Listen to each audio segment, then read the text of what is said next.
Oke, halo semuanya. Kembali bersama saya Wildan dan Rizik ya. Kita akan membahas pada hari ini Introduction to Web Development. Jadi untuk teman-teman yang memang tertarik dengan web development, mungkin bisa menonton video ini sampai akhir untuk memberikan gambaran dasar terkait dengan web development. Oke, kita langsung aja mulai ke materi yang pertama. HTML, CSS, dan JavaScript ya. Di sini ada di dalam kurung yaitu Tailwind, salah satu framework yang saya sebutkan untuk memberikan contoh kepada teman-teman semuanya bahwa CSS itu juga memakai framework teman-teman ya. Jadi salah satu frameworknya adalah Tailwind. Mungkin teman-teman ada yang sudah tahu pakai Bootstrap, ada yang sudah tahu pakai Tailwind. Nah, salah satunya bagi yang belum tahu, Tailwind adalah salah satu framework dari CSS. Oke, kenapa HTML, CSS, dan JavaScript menjadi opening dalam web development ya? Mungkin teman-teman tahu ya, untuk dapat membuat struktur dalam website, itu diperlukan sebuah code untuk menyusun struktur tersebut. Nah, code inilah yang kita sebut sebagai Hypertext Markup Language. Ya, jadi HTML itu teman-teman belum tentu adalah sebuah bahasa pemrograman. Nah, maksudnya gimana? Ada sebagian programmer atau ada sebagian pendapat yang memberitahu bahwa HTML itu bukan bahasa pemrograman karena dia tidak bisa mengolah data, ya. Tapi dia hanya bisa membuat sebuah struktur dalam website. Nah, sebenarnya masuk akal, teman-teman. Jadi memang kebanyakan menyebut HTML itu bukan bahasa pemrograman karena dia tidak memiliki kemampuan pengolahan data tersebut. Nah, dia hanya bisa menyusun struktur di dalam sebuah website. Ya, makanya namanya juga Hypertext Markup Language. Ya. Nah, HTML itu tapi menjadi dasar. Jadi nggak ada HTML, nggak ada website, gitu teman-teman ya. Kalau kita memakai sebuah approach yaitu tradisional, ya kita coding secara manual. Yang kedua adalah CSS, Cascading Style Sheet, ya. Nah, ini juga tidak termasuk bahasa pemrograman teman-teman sebenarnya, karena tidak memiliki kemampuan untuk pengolahan data itu. Ya walaupun kalau kita anggap HTML, CSS bahasa pemrograman juga tidak ada masalah ya teman-teman ya. Jadi itu bebas aja.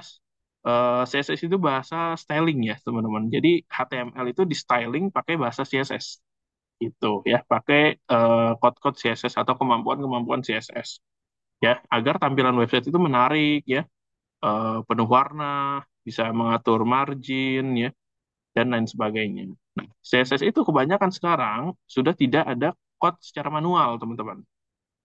Ya, code secara manual itu sudah tidak berlaku. Kenapa? Karena sudah banyak sekali framework untuk menggunakan CSS itu tanpa coding manual. Jadi kita tinggal menggunakan framework, maka stylingnya itu mengikuti dari yang sudah ditetapkan framework tersebut. Itu memudahkan sekali. Yang tadinya mungkin kita harus styling selama 2 jam, 3 jam, mungkin 20 menit itu udah selesai gitu ya. Karena kita tinggal menambahkan code-code di dalam HTML-nya yang terhubung langsung sama framework-nya.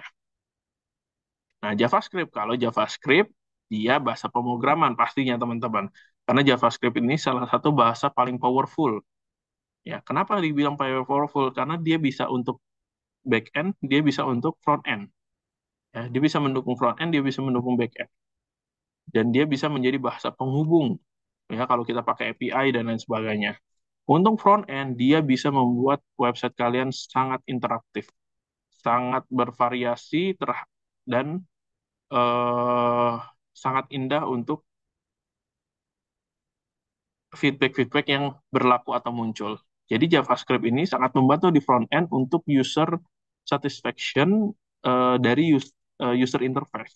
Nah, untuk back end bisa mempermudah meminimalisir error ataupun eh, error maupun kesalahan. Jadi kesalahan yang kita input misalnya dari HTML itu nggak langsung ke back end. Dia akan dicek oleh JavaScript itu lebih baik, teman-teman. Jadi eh, potensi waktunya itu bisa lebih efisien dan juga bisa lebih dijaga agar yang masuk ke backend ini adalah hal-hal yang benar aja gitu. Kalau nggak benar kita tolak di depan ya. Jadi analoginya kayak teman-teman masuk ke pernikahan, undangan pernikahan. Jadi kalau pakai di tengah-tengah itu JavaScript ibarat bisa juga sebagai penerima tamu di depan ya. Jadi akan ngecek-ngecek nih undangannya. Kalau undangannya nggak ada ataupun salah, maka nggak boleh masuk ke dalam. Nah, itu akan lebih aman daripada teman-teman ngecek undangannya di dalam gitu. Ya, jadi sama aja. Jadi kalau inputan dari depan langsung ke back end atau dari depan ke JavaScript ke back end, maka akan lebih baik dari depan dari inputan pengguna ke JavaScript dulu, cekan, baru ke back end. Gitu. Itu lebih baik teman-teman. Ya, jadi fungsinya untuk front end ada, back end pun ada. Ya, bahasa scripting JavaScript juga paling populer ya, teman-teman ya. Bekerja pada banyak browser kayak Internet Explorer, Mozilla, Firefox, Netscape, dan Opera. Ya, untuk front end memang tidak dapat berdiri sendiri dan didasari oleh HTML. Makanya HTML itu menjadi bahasa dasar, teman-teman. Oke, nah ini structure analogi dari sebuah website. Jadi HTML itu ibarat skeletonnya, teman-teman. CSS itu ibarat adalah skinnya, dan JavaScript itu brainnya, teman-teman, otaknya. Makanya bisa loncat, manusia itu bisa bisa memukul, ya, bisa dance dan lain sebagainya, dan lain-lain sebagainya. Itu karena JavaScript, karena otak. Nah, JavaScript itu kan ibarat otak ya, jadi bisa membuat website ini bisa bergoyang ya, animasi-animasi bisa jadi lucu, bisa interaktif. Itu JavaScript, teman-teman. Memberikan logika, ya, teman-teman. Oke, nah PHP pasti bahasa pemrograman karena dia bisa mengolah data ya awalnya ya, dan dia memang jadi bahasa yang akan ada di bagian belakang dalam sisi web tersebut ya.